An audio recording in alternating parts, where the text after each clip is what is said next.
Team, j'espère que vous allez bien, tout le monde va bien. Donc là, on va revenir un peu sur certains sujets que Nasser Al-Khelaifi a pu dire au sujet du club, au sujet du mercato, au sujet de l'entente entre Antero Henrique et Campos, lui Campos. Donc on va essayer de voir tout ça, on va faire le tri, le point dans cette vidéo. Et surtout, avant de commencer cette vidéo, avant de rentrer dans le vif du sujet, n'oublie pas de liker, de partager, de t'abonner pour m'aider à faire grandir cette chaîne. C'est très important, je compte sur toi. Voilà, on va rentrer dans le vif du sujet. On va parler au sujet de ce qu'a pu dire Emmanuel Grégoire sur le Parisien. C'est l'adjoint de Anne Hidalgo. Il a dit que le PSG propose 40 millions pour le parc, que c'est moins cher que Paredes. Franchement, vous pensez que le parc vaut moins que Leandro Paredes? Cela est-il sérieux? Mais déjà, ça n'a rien à voir. En fait, je trouve ça vraiment débile de sa part d'avoir comparé des transferts de foot avec un parc, ça n'a rien à voir du tout, déjà premièrement. Et deuxièmement, le PSG est quand même légitime d'acheter ce stade à moins cher. À ce que je sache, le PSG loue le Parc des Princes, parce que c'est pas lui en réalité, hein, le Parc des Princes, ça appartient à la mairie de Paris. Mais le PSG, avec tous les investissements qu'ils ont pu faire, ils ont pu changer de stade, ils ont pu changer la pelouse par le jardinier, ils ont fait vraiment beaucoup de choses, que l'équipe de France profite, que certains profitent encore du Parc des Princes. Je suis désolé, ils en doivent beaucoup au PSG. Qui a essayé de développer ce parc? C'est le Paris Saint-Germain.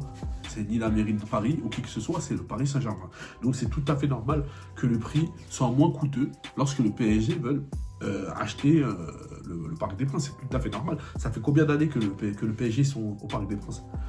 Depuis les années 70. Donc pour moi, je trouve ça tout à fait normal de faire cela. Mais bon, après... Nasser Al-Khelaifi a répondu par rapport à ça. Il dit que lui, il parle trop en face de nous. Il nous dit quelque chose dans le journal. Sa version est différente. Et ça, je ne peux pas l'accepter. Il y a un problème. On se parle en face et pas dans les journaux. Ah, ben oui, c'est tout à fait normal. Et ça, c'est l'équipe qui rapporte ça. Ça, c'est tout à fait normal. Je suis désolé, il y a des choses quand même qu'on ne fait pas. Tu vois, c'est des choses que vous réglez ça en interne. Ça, on n'a pas à le savoir. Et moi, j'aime pas en fait les choses qui sont divulguées dans les informations, alors que normalement, ça, c'est des négociations qui doivent être faites en amont et en cash et en scred. Donc moi, je trouve ça vraiment débile de la part de l'adjoint de Anne Hidalgo. Mais on va parler d'elle aussi, vous inquiétez pas. Je poursuis. Nasser Al-Khelaifi rapporte l'équipe qu'il a dit, j'ai une question, quelle est la valeur du stade sans le PSG? Ben, c'est la réalité, hein. Ben oui, hein. Quand on parle du Parc des Princes, forcément, c'est le PSG qui vient avec. Il a dit rien. La mairie doit aussi se demander ce que le club rapporte à la ville. Ben, forcément, regardez le nombre des billets. Pourquoi ça a augmenté? Ça a augmenté par rapport au fait que les PSG n'est pas propriétaire du Parc des Princes. Et donc, pour que eux, ils ont leurs bénéfices. Et ça, vous voyez, c'est ça aussi qui fait que, même par rapport à la comptabilité de fin d'année, et même par rapport au fair play financier, qu'il y a des répercussions. Pourquoi on ne peut pas recruter comme on veut?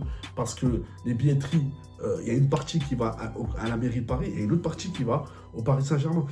Donc c'est vraiment très compliqué. Il a dit, s'il pense qu'on va investir 500 millions, on va simplement aller construire un nouveau stade. Mais bien sûr, mais c'est clair. Oui, donc là, il paraît que sur certaines rumeurs, il paraît que le PSG souhaite récupérer l'hippodrome de Saint-Cloud. C'est des rumeurs, on ne sait pas si c'est vraiment vrai, si c'est confirmé. Mais vous voyez, en fait, le PSG, ils ont perdu plus de 10 ans, plus de 11 ans, 12 ans de négociations pour un parc qu'ils auraient pu faire auparavant. Et c'est parce que c'est la mairie de Paris, à chaque fois, ils les font tourner en public, à chaque fois, ils leur disent oui, donc on verra quand il y aura les prochaines élections. Les élections sont passées, c'est toujours pareil. Donc à un moment, il faut arrêter. Et en plus, moi, je les comprends amplement, les Qataris. À un moment, il ne faut pas se foutre de la gueule du monde, hein. Vraiment. Il ne faut pas prendre les gens pour des imbéciles. On regarde juste... comment ça s'appelle? La mère, on regarde juste la mère quand même, c'est pas normal. C'est pas normal. Elle a voulu boycotter la Coupe du Monde, donc il y a des choses aussi qu'eux aussi ne veulent pas essayer de négocier avec eux. Anne Hidalgo, ce qu'elle a pu dire, que moi je boycotte la Coupe du Monde du Qatar ou je ne sais pas quoi, à un moment, elle, il faut qu'elle reste à sa place. Ok, oui, il y a eu des choses qui sont pas bien, il y a eu des morts, ok, on est bien d'accord. Ok, personne n'est content qu'il y ait des morts. En plus, surtout que c'est des Africains et tout. Mais elle, faut qu'elle arrête. En plus, eux-mêmes, ils l'ont reconnu. Elle veut quoi de plus? Eux-mêmes, ils l'ont reconnu. Mais elle, faut qu'elle arrête. Qu'elle a qu'à s'occuper des rats qui sont à Paris au lieu de venir faire la dame ici, alors qu'elle-même, elle n'est pas blanche comme neige dans l'histoire. Okay, quand elle vient avec des bolides, là, okay, là, elle parle pas. C'est les voitures qui ont beaucoup de pollution. Vous voyez, donc à un moment, il faut qu'elle arrête. Elle va justement, c'est toujours comme ça la politique. C'est que tu vas reprocher aux gens des choses que toi-même tu fais la même chose en fait. Donc je comprends pas. Lui qu'il faut prendre des vélos, lui nanani, la ville de Paris elle est sale, elle est dégueulasse, la ville de Paris. Elle a qu'à s'occuper de la ville de Paris. Vraiment qu'elle s'occupe de la ville de Paris, au lieu de vouloir rentrer dans des choses qui ne la concernent pas, déjà premièrement. Et en plus, c'est trop tard. Les élections concernant le fait que la Coupe du Monde est au Qatar, fallait s'y prendre dès le début. C'est pas maintenant, en 2022, qu'il faut s'y prendre. L'année de la Coupe du Monde, qu'il faut dire, allez, on boycotte, c'est trop tard. C'est trop tard, fallait s'y prendre depuis le début. Donc moi, ça suffit. Vraiment, ça suffit. Elle, qu'elle reste à sa place, qu'elle a qu'à s'occuper des rats, là, qui sont dans la ville de Paris, là, parce qu'il y a plus de rats. Selon une estime, il y a plus de rats que d'êtres humains. Donc il faut qu'elle arrête. Elle a qu'à s'occuper de ça, au lieu de venir et rentrer dans des choses des magouilles, des choses qui la concernent même pas. Et oui, on va du 1er au 4e arrondissement, il n'y aura plus de voitures. Mais déjà, toi-même, t'es en voiture tout le temps, toute l'année, t'es en voiture, tu n'as jamais en vélo. Donc vous voyez, c'est toujours ça avec les politiciens français, toujours de vouloir donner des leçons alors qu'eux-mêmes, ils n'appliquent pas les choses qu'eux-mêmes, ils revendiquent aux autres. Donc c'est toujours pareil en vrai, c'est toujours pareil. Quand on parle des centrales nucléaires qui ça pollue plus que les voitures, pourquoi personne parle? Pourquoi personne parle? Donc c'est toujours la même chose en fait. Donc moi j'en ai marre de ces gens qui veulent donner des leçons alors qu'ils sont mal placés et eux-mêmes ils prennent des voitures toute l'année. Quand elle venait au Parc des Princes et qu'elle était dans le côté VIP et elle mangeait des petits fours, ça la dérangeait pas de dire ça, hein, ça la dérangeait vraiment pas. Et ben voilà, les Qataris ils ont entièrement raison. Ils vont construire un stade, tout simplement. Parce que 500 millions c'est quoi? C'est quoi? Donc ça, c'est de la hagra. Ils vont pas se faire marcher dessus. C'est tout. Quitte à ce qu'ils payent plus pour un autre stade, c'est pas grave. Les Qataris, ils ont de l'argent. Mais ils vont pas se faire hagra. C'est quoi? C'est 500 millions. Mais c'est de la hagra pure. Mais c'est de la hagra pure. Non, ils ont raison. C'est tout simplement. L'autre point aussi qu'il fallait qu'on parle, c'est l'association de Antero Henrique et de Campos. Parce que Nasser Al-Khelaifi nous dit bien qu'il y a eu des choses, il a avoué qu'il y avait vraiment eu des choses entre les deux, que l'autre marchait sur l'autre, et donc on a intervenu pour qu'il n'y ait plus ce genre de choses, et que Antero Henrique va plus s'occuper de l'équipe première. Donc moi, que vais-je penser par rapport à ça? C'est que c'est encore une mauvaise gestion de la part du Paris Saint-Germain, de prendre deux directeurs sportifs qui ont deux réseaux différents, qui ne sont pas sur la même longueur d'onde, et qui a foutu en l'air notre mercato, en toute sincérité. Bon, Campos aussi a des choses à dire, hein. Mais Antero Henrique, en fait, les négociations qu'il a fait, c'est bien, il a fait partir beaucoup de joueurs, mais ça a fait qu'on n'a pas pu aussi avancer sur certains joueurs au mercato, par exemple Lewandowski. Il paraît que ça aurait pu se faire. Il y a eu des rumeurs qui disent que ça aurait pu se faire. Là, il nous manque un 6, on parlera plus tard, ça pour des trucs, mais c'est une mauvaise gestion de la part du PSG, de prendre deux directeurs sportifs.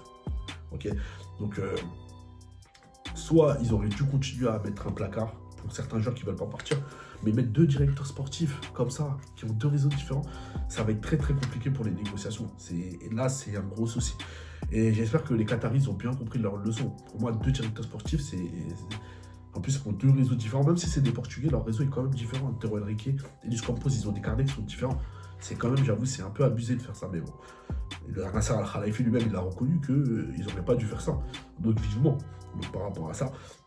Et donc, vous voyez, ce mercato qu'on a eu là, le mercato dernier, le mercato estival, c'était l'un des mercatos les plus décisifs de RQSI. L'un des plus décisifs de RQSI. Parce que là, il fallait du renouveau. On avait beaucoup de défaites. Il fallait vraiment recycler l'équipe. Vraiment, certains joueurs qui devaient partir, d'autres qu'on devait faire venir pour essayer de... Bon, il y a eu Vitinha, très bonne recrue, Fabien Ruiz, très bonne recrue. Il y a eu des joueurs, je pense qu'ils vont essayer de s'imposer par la suite, comme Mukele. Donc, attention de ne pas l'enterrer. Certains l'enterrent, mais attention, c'est une année d'adaptation. Nous avons bien eu Mendes ici, premièrement, quand il est arrivé au PSG. On ne le trouvait pas bon, bah après il est monté en puissance. Donc c'est ça, il faut laisser du temps. Les gars, il faut vraiment laisser du temps. Mais c'est vrai qu'on aurait pu avoir certains joueurs si les deux ne se sont pas marchés dessus. Ça, c'est la réalité. Donc on poursuit. Nasser Al-Khelaifi annonce que le PSG ne devrait pas recruter cet hiver. C'était ça le vrai sujet principal. Investir cet hiver, je ne pense pas. Nous avons besoin de personne. On doit garder la même équipe et je pense que nous avons trouvé un collectif et qu'on est bien. Explique-t-il à l'équipe 21. Soit, bon moi je vais dire deux choses. Soit c'est de la communication dans le sens où ils sont en train de faire des négociations et ils veulent pas dire, ils veulent pas faire sortir des fuites. Peut-être, ça peut être une possibilité qu'on pose et peut-être sur des pistes parce qu'il aime bien voyager à gauche à droite. Peut-être. Ou soit c'est la réalité. Là, il y a un vrai problème. Parce que si c'est vraiment la réalité et que le PSG ne se trouve pas recruter, il y a un souci. Là, on va affronter le Bayern. Le Bayern ont quand même 4 joueurs, 5 joueurs offensifs, 6 joueurs offensifs. Ils ont Müller, ils ont Choupo-Moting, ils ont Gnabry, ils ont Sané, ils ont Mané, ils ont Moussiala qui a fait une très très bonne Coupe du Monde. D'ailleurs, ils ont été éliminés. Donc vous voyez, on a vu les joueurs qu'ils ont. Ils ont énormément de joueurs. Là, on a parlé de 6 joueurs. Nous, on n'a que 3 joueurs offensifs de top niveau. Le reste, ils n'ont pas de niveau, vraiment, en toute sincérité. Soler, il n'a pas de niveau. Sarabia, il n'a pas de niveau. Et Ekitike, il joue pas. Donc, soit le PSG, ils ont intérêt de recruter parce que là, ça va pas le faire. Il nous faut d'autres alternatives, il nous faut des ailiers. Là, on a l'ailier là qui. Comment ça s'appelle? On a l'ailier qui joue au Shakhtar Donetsk, un Modric. Faut qu'on le recrute. C'est un ailier qui court très très vite. Il est très bon dans la percussion. Il va écarter le jeu. Vraiment écarter le jeu. Il nous faut des véritables ailiers. Et on n'a pas de neuf. On n'a pas de neuf. Il nous faut un neuf dans ton système. Il te faut un neuf véritablement neuf. Et là, on n'en a pas au Paris Saint-Germain. Ça, c'est une réalité qui va être dans la surface de réparation. Parce qu'en fait, lui, individuellement, ils sont forts. Mais maintenant, il faut avoir un collectif. Et pour le collectif, il faut différents profils. Et c'est ça aussi au PSG. Il faut différents profils. On en a déjà parlé auparavant. Il faut différents profils pour amener un jeu qui est compact. Parce que si tu n'as que des mêmes profils, parce que pour moi, Neymar et Messi, c'est des 10. Il te faut des joueurs qui puissent prendre la profondeur, des joueurs qui puissent écarter. Le seul qui est capable d'être comme ça, c'est Mbappé. Vous voyez? Mais Mbappé, pour qu'il puisse être performant, il lui faut un 9 aussi. Ça, c'est super important. Et là, Nasser Al-Khelaifi doit en prendre compte. Et pareil pour Luis Campos. Il doit en prendre compte que Mbappé, s'il veut être encore beaucoup plus performant, il lui faut un 9 avec. Comme ça, le 9, il va être un point de fixation pour lui. Et surtout, créer des espaces pour qu'Mbappé puisse rentrer dans l'axe. Donc, moi, je suis désolé, il faut recruter. Là, c'est impératif, le recrutement. Comme j'ai dit, il nous faut de la diversité en attaque pour ramener une situation qui est très dangereuse.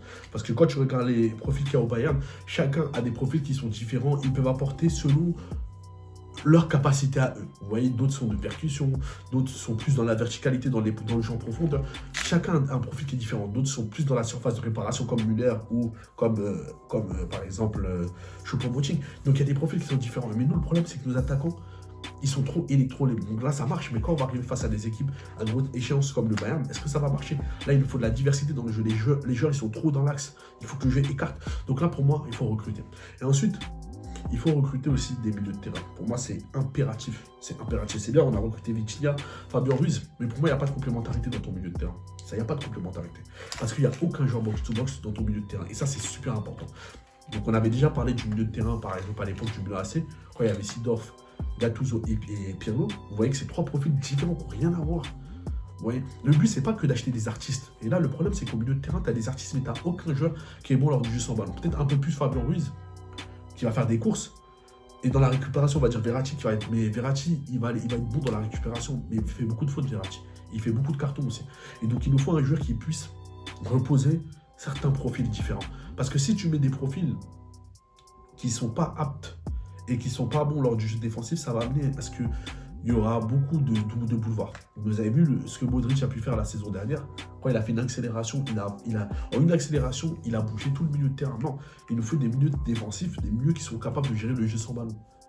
Tu vois, le temps faible, qui est capable de le gérer. Donc là, pour moi, c'est Fofana, c'est indispensable qu'on le recrute. Là, c'est vraiment indispensable. Il ne faut même pas chercher midi 14h, il faut qu'on le recrute. Même s'il coûte 50 millions, on doit le recruter. Ça, c'est clair.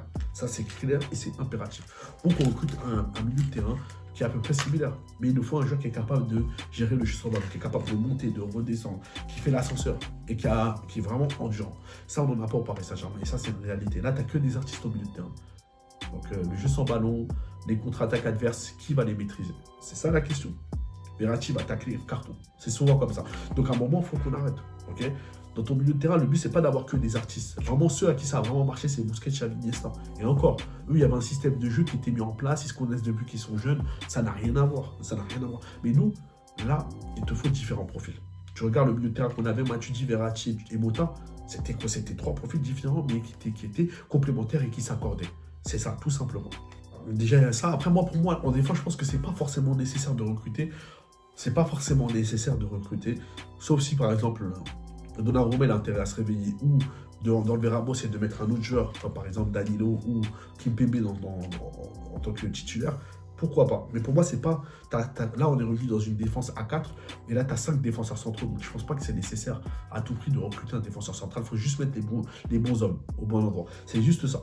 Et que Galtier travaille la tactique. Mais en tout cas, le PSG doit recruter impérativement pendant ce mercato. Sinon, ça va être très, très compliqué. Tu n'as aucune diversité dans ton joueur, dans ton effectif. Ça va être très, très compliqué. Et donc voilà, le jeu ne se tient pas qu'à Mbappé, Messi, Neymar. Il faut qu'il y ait un collectif. Il faut qu'il y ait un collectif et qu'il n'y a pas que eux.